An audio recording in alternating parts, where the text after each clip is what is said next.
Robbie would like to tell you a few things about Mom as well. I'll let him take over now.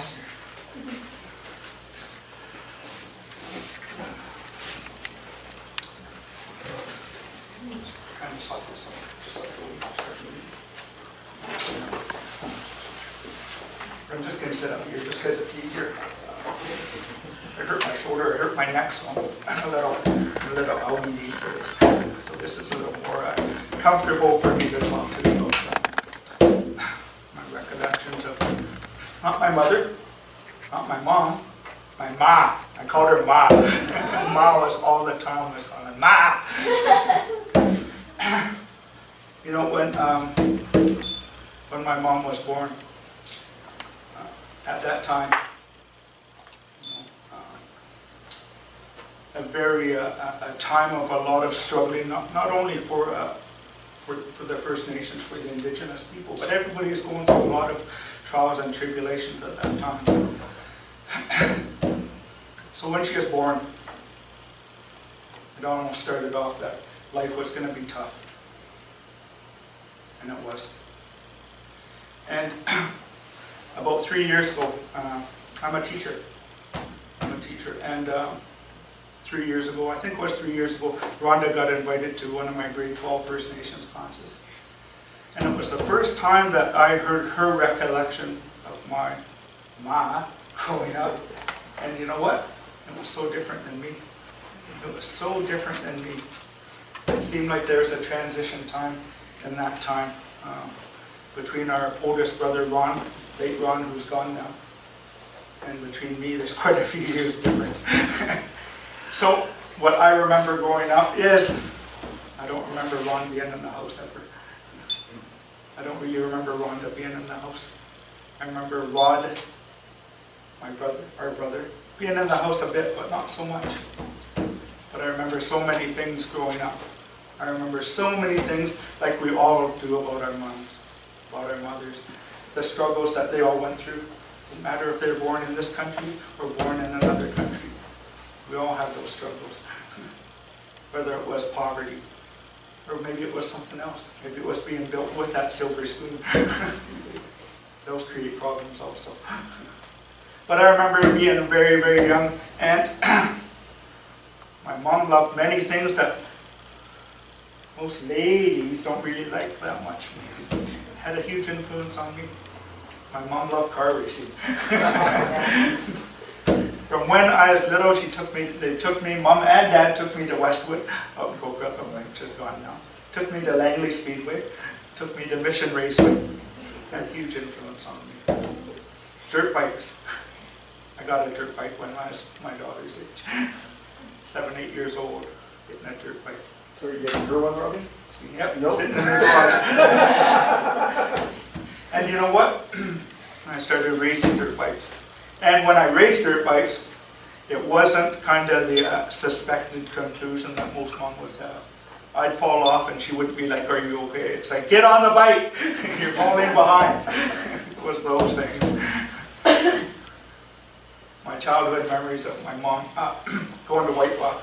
We used to spend a lot of time in White Rock.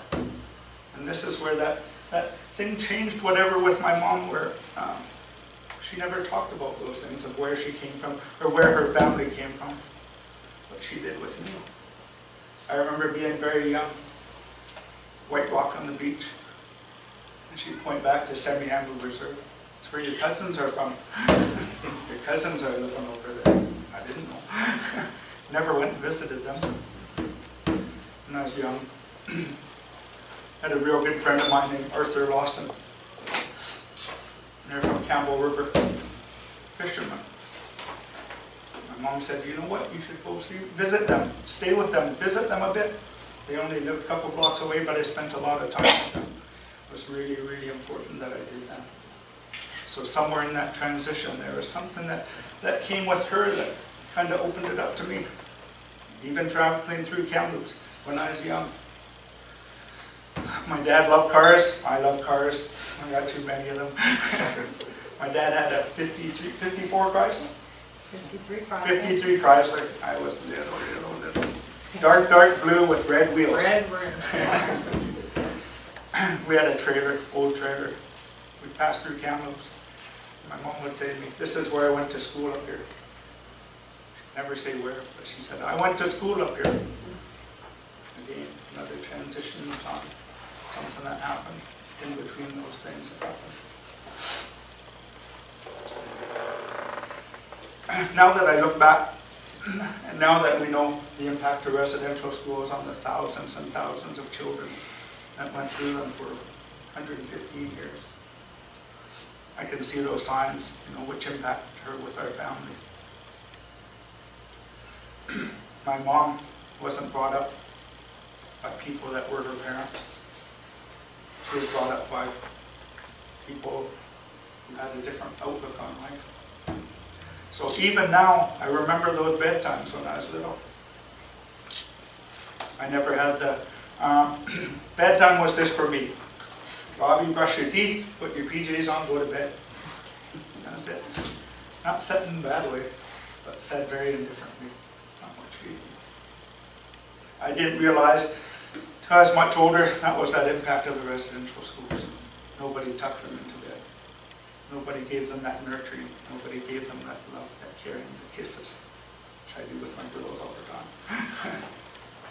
The I love yous, the laying with them, the talking about our days, trying to look after and fix that sense of whatever it is.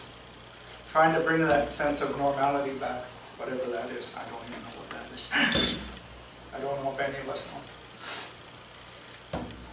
My mom and dad, my mom really pushed me in education, like with all of us. And I graduated. Motorcycle, needed a motorcycle, needed a car, 16 years old, motorcycle and a car. And when I was 19 years old, I paid a pretty heavy price on a motorcycle accident and got hit by a car in Vancouver. It was pretty severe. Lost my kneecap, tore my foot in half, fractured ribs, broke my jaw, ripped all my fingernails out of my hand when I hit the ground. Pretty significant. And my mom, she looked after every part, looking after those things, putting me back together, which she had to do. Making sure that I went to GF Strong all the time for my rehab, which I had to do every day for almost a year. Making sure that those things are looked after. And after 6 months, she said, "Well, you can ride again?" I said, "Yeah, I'm going to ride again." I still ride today. So the impact of my mother, these pictures. My mom and dad love to have house parties. Everybody is invited to the house.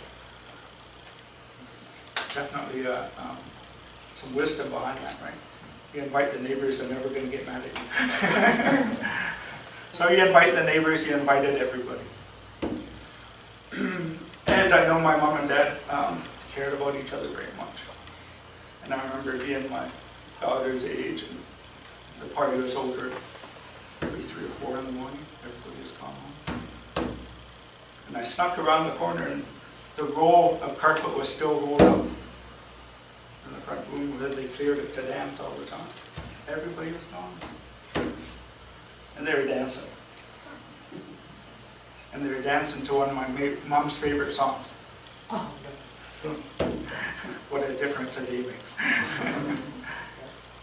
And even when I think of that song or hear that song today, it definitely brings back those memories, those good things. But it also makes me remember that my mom went through tough times.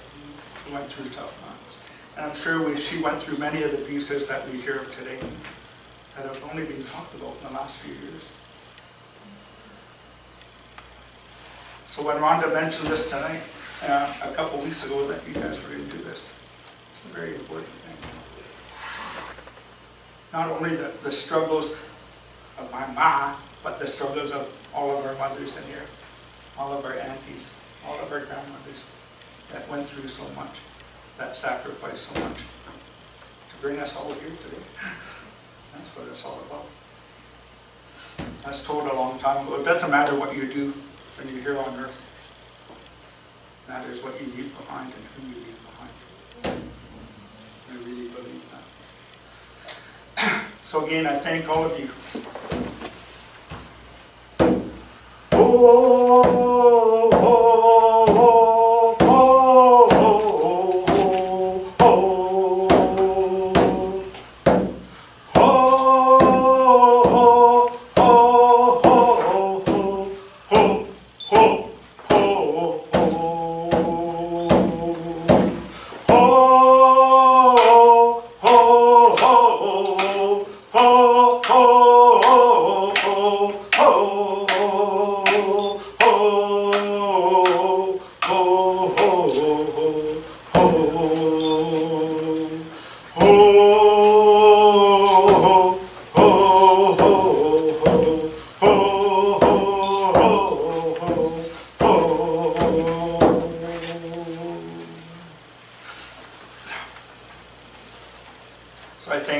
again for listening to our story.